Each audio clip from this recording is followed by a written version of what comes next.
Israel terus melancarkan serangannya ke Gaza. Kali ini serangan Israel merusak tempat tinggal, sekolah hingga tempat ibadah. Dalam 24 jam terakhir, serangan Israel menewaskan 52 warga Gaza. Serangan brutal Zionis Israel membuat warga Gaza harus kehilangan tempat tinggalnya. Mereka terpaksa mengungsi atau tinggal di jalanan. Tentara penjajah juga menyebarkan selebaran teror yang memaksa warga Gaza untuk pindah dari tanah kelahirannya. Saat ini Israel klaim telah menguasai 40% wilayah di Gaza, Palestina. Sementara itu Indonesia terus mengirimkan bantuan kemanusiaan melalui udara ke Gaza, Palestina. Kali ini bantuan yang dikirimkan kurang lebih berjumlah 90 ton. Total bantuan bahan pangan yang diterjunkan oleh pesawat Hercules sejak bulan Juli lalu mencapai kurang lebih 3.775 ton. Saat ini saya berada di pesawat Hercules milik Tentara Angkatan Udara Uni Emirat Arab. Jadi barang-barang bantuan menuju Gaza, Palestina bukan hanya melewati jalur darat menuju pintu perbatasan antara Jordania dengan Palestina, tapi juga bantuan melalui jalur udara atau airdrop. Terima kasih atas bantuan seluruh rakyat Indonesia. Kita doakan bantuan melalui airdrop ini dengan dibantu oleh Tentara Angkatan Udara Uni Emirat Arab bisa berhasil, aman, dan cepat tiba diterima oleh saudara-saudara kita di Gaza, Palestina. Barakallahu fikum, wassalamualaikum warahmatullahi wabarakatuh.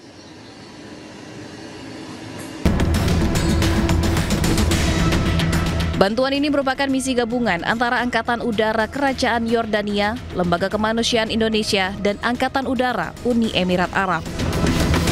Tim Liputan iNews melaporkan.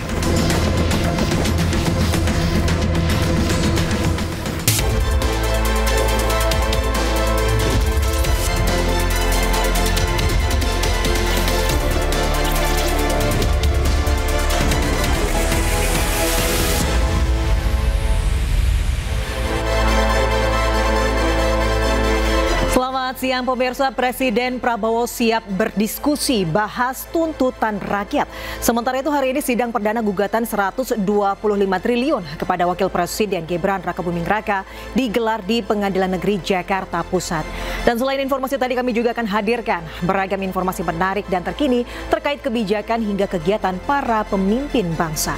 Bersama saya Desvita Bionda, inilah Pemimpin Rakyat, Pemimpin Beraksi, Rakyat Awasi.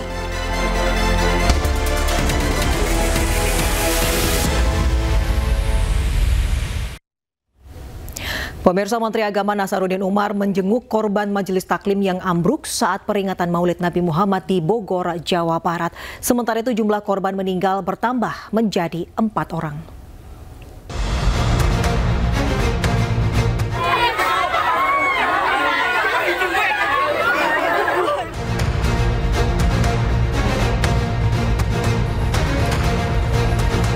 Menteri Agama Nasaruddin Umar menjenguk korban bangunan Majelis Taklim ambruk di Kabupaten Ciamas, Bogor, Jawa Barat Minggu sore.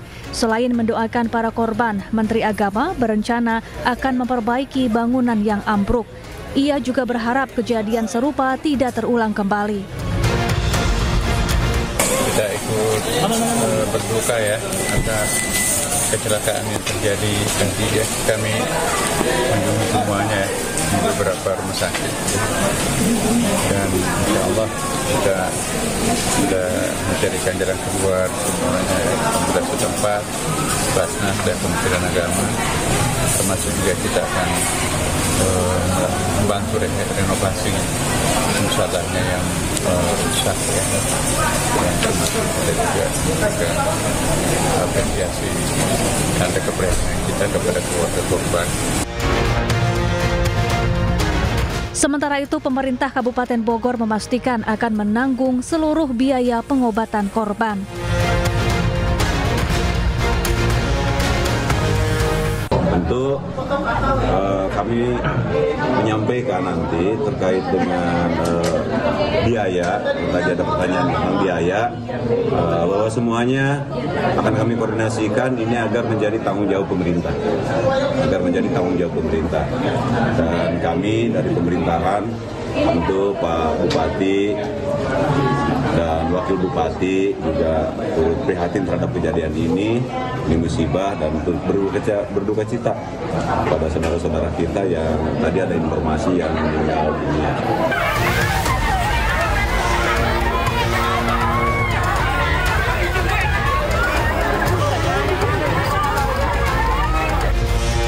Sebelumnya, insiden tragis ini terjadi saat peringatan Maulid Nabi Muhammad Minggu pagi. Bangunan Majelis Taklim As-Sohibiyah berlantai 2 ini tiba-tiba ambruk dan menimpa para jemaah. 4 orang meninggal dunia, sementara 83 orang lainnya luka-luka. Dari Bogor, Jawa Barat, tim liputan iNews melaporkan. Gubernur DKI Jakarta Pramono Anung meresmikan halte Jaga Jakarta sebagai simbol pengingat warga Jakarta untuk terus menjaga fasilitas umum demi kenyamanan masyarakat. Pramono berharap aksi pembakaran di fasilitas umum tak kembali dilakukan agar kenyamanan fasilitas Jakarta terus terjaga.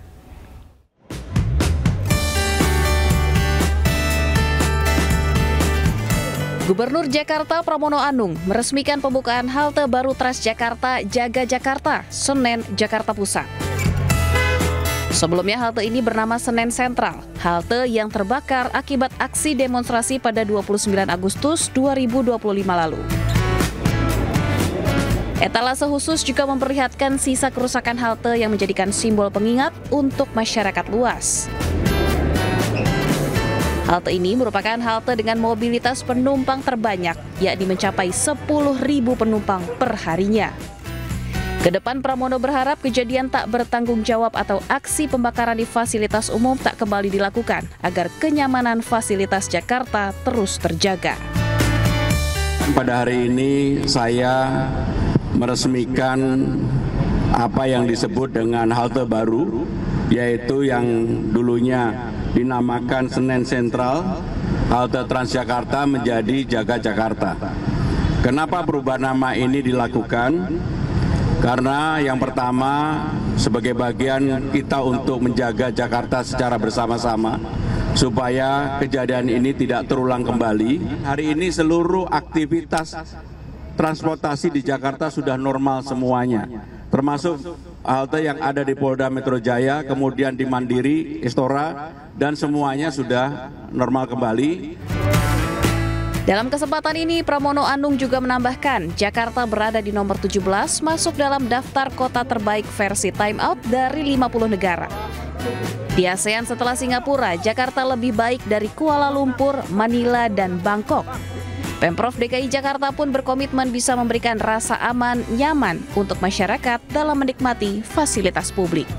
Dari Jakarta, Dilami Aulia, Leman, Jaka Samsa, iNews melaporkan. Tak hanya di Jakarta, pemirsa, kerusuhan pada akhir Agustus hingga awal September merusak sejumlah fasilitas umum dan negara. Kerugian pun mencapai triliunan rupiah. Aksi anarkistis pada akhir Agustus hingga awal September lalu menyebabkan kerusakan di berbagai fasilitas pemerintahan. Salah satunya gedung DPRD di Brebes, Jawa Tengah.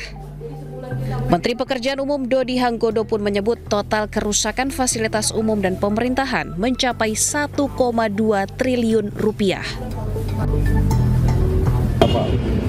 Total kerugian perhitungan sementara sebenarnya 900 miliar seluruh Indonesia. Tapi setelah kita hitung dengan cermat, terus diskusi dengan teman-teman di Kementerian Dalam Negeri, mungkin lebih ya, mungkin besar 1,8 triliun.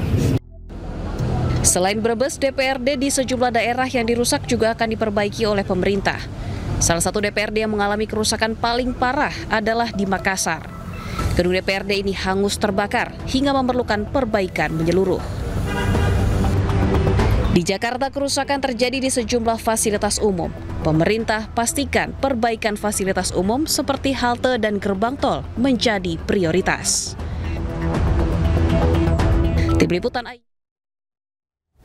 Pemirsa, ternyata pimpinan hingga anggota DPRD juga mendapatkan tunjangan rumah. Berapa besarannya? Selengkapnya usai jeda.